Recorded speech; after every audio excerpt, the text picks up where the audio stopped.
এত চেষ্টা করেও আমরা জিদ্দাকে পলিটিক্সে আনতে পারলাম না। দেখো, আমি আবারও মনে করি, বারংবারই মনে করি, আমি একটা আইডিওলজির বিশ্বাসের মানুষ, ঠিক আছে? আমি যেটা বিশ্বাস করি আমি সেটা বিশ্বাস করি। আমি যদি বলি দেবের পলিটিক্সে থাকলে বিপদ নেই কোনো, খারাপ নেই কোনো, তাহলে আমি এটাও বলবো যে জিতের পলিটিক্সে থাকলেও খারাপ নেই কোনো। কারণ আমি এই দুটো মানুষকে খুব কাছ থেকে দেখেছি। তাতে আমি বলতে পারি যে দেব যখন পলিটিক্সে আছে, সেই দল জিতে যাক, হেরে যাক, যা খুশি হোক, কিন্তু ব্যাপারটা হচ্ছে দেব পলিটিক্সে থেকে ভালো কাজ করেছে কি করেনি? দেব ভালো কাজ করেছে কি করেনি উত্তর যদি হয়, তাহলে আমি দেখেছি প্রচুর ভালো কাজ উনি করেছেন এবং চেষ্টাও করে গেছেন অনর্গল ভালো কাজ করা। এবার ফাইনালি জিদ্দার পালা। জিদ্দাকে আমরা দেখতে পেলাম যে গেরুয়া একদম পুরো উত্তরীয় পরে ওনাকে মঞ্চেও রাখা হয়েছে একদম। উনি সমর্থন জানিয়েছেন। উনি ভিভিআইপি একেবারেই আমাদের ইন্ডাস্ট্রির একজন বড় নায়ক। তো তার ক্ষেত্রে কাল থেকে শুরু হয়ে গেল যে এই তো এতদিন ধরে অরাজনৈতিক ব্যক্তিত্ব বলা হতো কিন্তু তিনি গেলেন ইত্যাদি। তো জিদ্দা একটা খুব সুন্দর স্টেটমেন্ট দিয়েছে। এবার এটা জিদ্দার অরা, এটা জিদ্দার পার্সোনালিটি, এটা জিদ্দার মতামত, এটা জিদ্দার ব্যক্তিগত ব্যাপার, আমি আগেও বলেছি। কিন্তু আমরা যদি দেখি যে জিদ্দা কি বলবো, মানে জিদ্দা যদি কোনো পলিটিক্সে ঢোকে, আমি সেটাই বলছি যে সেটা তো অবাক হওয়ার মতন কিছু নেই, তাকে ট্রোল করার মতন কিছু নেই। আমি কালকে এই কথাটাই বলেছি যে ওয়াই আমরা ট্রোল করবো জিদ্দাকে, তাই না? মানে হিসাব করে দেখো, ভালো ভেবে দেখো যে জিদ্দাকে আমরা ট্রোলই বা কেন করবো, কি ওয়েতে আমরা, কেন, কি কারণে আমরা ট্রোল করবো? একটা মানুষ পলিটিক্সে যাওয়া মানে কি সে খারাপ? এটা আমাকে প্রথমত বোঝাও। এবং একজন একজন সিনেমা আর্টিস্ট সে পলিটিক্সে যাওয়া মানেই কি খারাপ? সেটাই বা আমি কেন কেন এই জিনিসটা ভাববো? কারণ দেখো, আজকে এই ধরনের মানুষগুলো যদি পলিটিক্সে যায় তবেই ইন্ডাস্ট্রিরও উন্নতি, তবেই কি বলবো, মানে শুধু ইন্ডাস্ট্রির উন্নতি না। তুমি বলো দেবদা পলিটিক্সে থেকে ইন্ডাস্ট্রির কি ক্ষতি হয়েছে? হয়নি তো। দেব এমন একটা পার্সন যার হাতে পাওয়ারটা ছিল বলে সে কিন্তু অনর্গল সৌরভ বিশ্বাসের এগেনস্টে কথা বলে গেছে।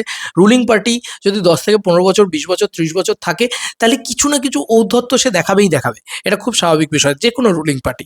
তো তখন এরকম ধরনের মানুষগুলোকে আসতে হবে যারা একদম শিরদাঁড়া সোজা, তারা ওপেনলি বলতে পারবে। এ কথা আমি দেবদার ক্ষেত্রেও বলেছি।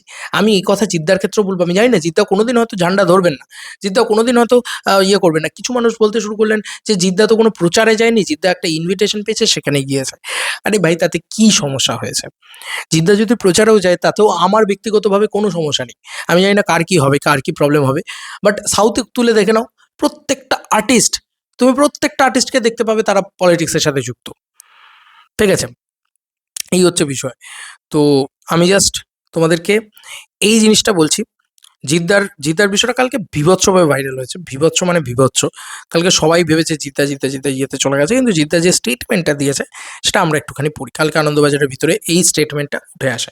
কি সেই স্টেটমেন্ট? লেখা রয়েছে, তার উত্তরও দিয়েছেন জিৎ। কি মনে করিয়ে দিয়েছেন ২০১১ সালে মমতা বন্দ্যোপাধ্যায়ের মুখ্যমন্ত্রী হিসেবে শপথ গ্রহণ অনুষ্ঠানে উপস্থিত ছিলেন তিনি। আগের মুখ্যমন্ত্রীও তাঁকে সমাদরে আমন্ত্রণ জানিয়েছিলেন। এই অবস্থান থেকেই জিতের আন্তরিক অনুরোধ, তাঁর এই উপস্থিতির রাজনৈতিক রং না দিলেই খুশি হবেন। কারণ আজও তিনি কোনো রাজনৈতিক দলের সঙ্গে যুক্ত নন। এটা জিদ্দার ব্যক্তিগত মতামত। হ্যাঁ, ঠিক আছে, সমস্যা কি আছে? কিন্তু কালকে যে ন্যারেটিভটা, জিদ্দা রাজনীতিতে যাচ্ছে মানেই খারাপ। মানে আমি বলছি যে রাজনৈতিক রং দিও না। ঠিক আছে, সমস্যা নেই। জিদ্দা পছন্দ করছেন না, জিদ্দা অরাজনৈতিক ব্যক্তিত্ব হিসেবেই থাকতে পছন্দ করছেন। ঠিক আছে? কিন্তু যদি আজকে আমরা দেখি যে আজ থেকে মানে ৫ বছর বাদেও জিদ্দা কোনো রাজনৈতিক ব্যক্তিত্ব হলেন, তাহলে এত মানে অসুবিধাটা কি আছে? আমি তো এটাই আমাদের এখানে ন্যারেটিভটা বুঝতে পারি না। কোয়েল মল্লিক কেন রাজনীতিতে গেল? জিৎ কেন রাজনীতিতে, আরে কি প্রবলেম ভাই রাজনীতিতে গেলে? আমি তো এটা মাথা মুন্ডু ভাই, তুমি যাদের সাপোর্ট করছো, ধরো তোমার অমিতাভ বচ্চন, রজনীকান্ত, কমল হাসান, থালাপতি বিজয়, তুমি যত স্টার আইকন দেখে নাও সবাই রাজনীতিতে গেছে এবং তাদের ফিল্ম ক্যারিয়ার রেখে তারা রাজনীতিতে গেছে। তাদের সব থেকে বড় এক্সাম্পল হচ্ছে অমিতাভ বচ্চন, সব থেকে বড় এক্সাম্পল থালাপতি বিজয়, সরি আপনার কমল হাসান, রজনীকান্ত, এরা রয়েছে। কি অদ্ভুত কথা! আল্লু অর্জুন একটা পলিটিক্যাল পার্টিকে সাপোর্ট করে, রামচরণ একটা পলিটিক্যাল পার্টিকে সাপোর্ট করে। আপনি কি বলছেন? চিরঞ্জীবী সাপোর্ট করে, আপনি বলছেন চিরঞ্জীবী সামনে, চিরঞ্জীবী সাপোর্ট করে আপনারা সবাই জানেন।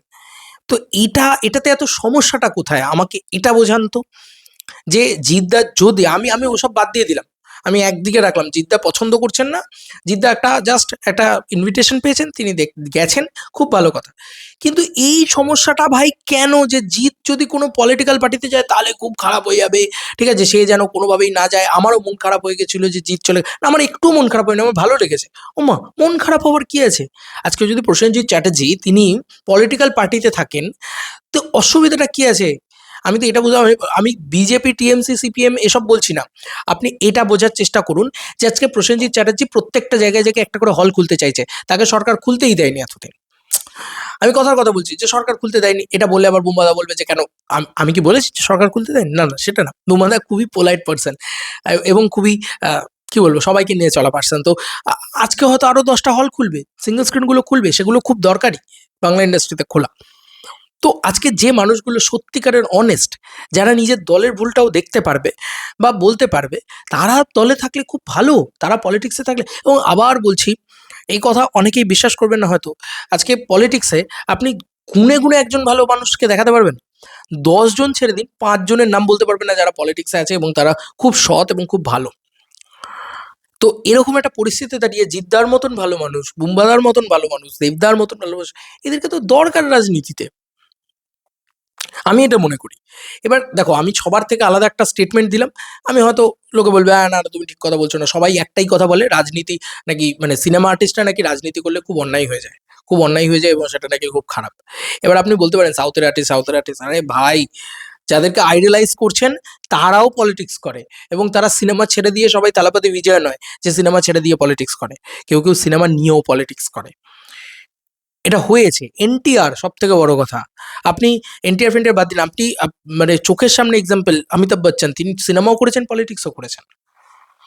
যাই হোক, এইটুকুই বলার ছিল যে এটাতে এত সমস্যার কিছু নেই আমার মনে হয়, ঠিক আছে। তবে জিদ্দা কোনো রকম কোনো রাজনৈতিক রং জিদ্দার গায়ে লাগানো যায়নি, এত চেষ্টা করেও এত কিছু করেও জিদ্দার গায়ে কোনো রাজনৈতিক রং লাগানো যায়নি, বিকজ অফ জিদ্দা নিজেই চান না জিদ্দার গায়ে কোনো রাজনৈতিক রং লাগুক। এটা জিদ্দা পরিষ্কার করে দিয়েছেন যে আগেও তিনি মমতা বন্দ্যোপাধ্যায়ের শপথ গ্রহণেও তিনি গিয়েছিলেন, এবারও তিনি গিয়েছেন।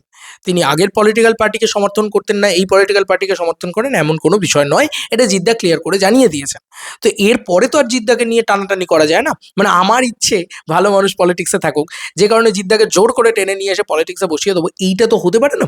তো জিদ্দার ব্যক্তিগত চয়েস অ্যান্ড প্রেফারেন্স, কিন্তু আমি বারবারই এই কথাটা বলেছিলাম যে ওই সকালবেলা থেকে এই যে একটা স্টেটমেন্ট যে জিত না কোনোদিন ব্রিগেডের মাঠে যাবে না, জিত না কোনোদিন এটা করবে, কেন করবে না, আমি তো এটাই বুঝতে পারছি না।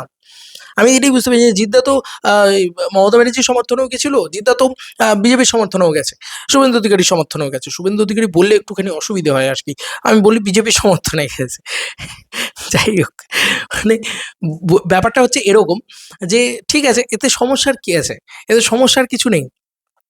এবং জিদ্দা যদি আজকে রিলায়েন্সকে নিয়ে আসে, জিদ্দা যদি উন্নতি করে ইন্ডাস্ট্রির, এবং ঠিকই তো বলেছে, মানে এটা তো সত্যি কথা যে আমাদের ইন্ডাস্ট্রির সাথে পলিটিক্স ওতপ্রোতভাবে জড়িত, সব সময় জড়িত, তাদের টাচ থাকতেই হবে, মানে একেবারে কোনো যোগাযোগই রাখলাম না রাজ্য সরকারের সাথে, এটা হয় না, এটা সম্ভব না। তো জিদ্দা জিদ্দার জায়গায় একদম ঠিক। এবং জিদ্দা, এখনো বলছি, জিদ্দা পুরোপুরি অরাজনৈতিক ব্যক্তিত্ব, কারণ জিদ্দা কোনোভাবেই তার গায়ে রাজনৈতিক রং লাগতে দেননি, তিনি তো পরিষ্কার বলে দিয়েছেন যে না, আমি কোনো রাজনৈতিক ইয়ে নেই। এবার এটা এক একজনের ব্যক্তিত্ব, এটা এক একজনের বক্তব্য যে না, জিদ্দা পলিটিক্সে গেলে খুব, এবং মানে সিনেমা আর্টিস্টরা নাকি পলিটিক্সে গেলে মানে সিনেমার একদম ধ্বংস হয়ে যাবে, খুব খারাপ অবস্থা হবে।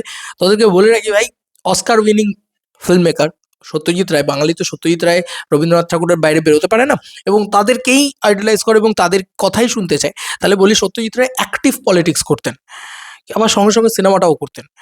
তো আপনি ডেটা পেয়ে যাবেন, কোনো অসুবিধা নেই, তার সিনেমার ভিতরেও তার প্রতিফলন দেখতে পাবেন।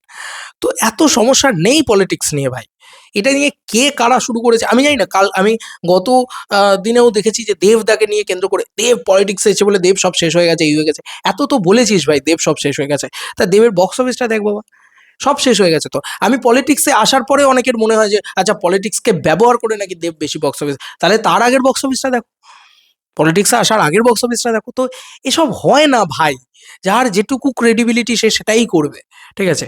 তবে জিদ্দা পলিটিক্সে আসছেন না, জিদ্দার গায়ে কোনো রং লাগানো হচ্ছে না বা লাগানো যাচ্ছে না, এটা জিদ্দা ক্লিয়ার করে দিয়েছেন, তিনি অরাজনৈতিকই থাকতে চান, এটা তার ব্যক্তিগত চয়েস অ্যান্ড প্রেফারেন্স, ব্যাস মিটে গেল। চলো বন্ধুরা, নতুন কোনো ভিডিওতে দেখা হবে, বাই।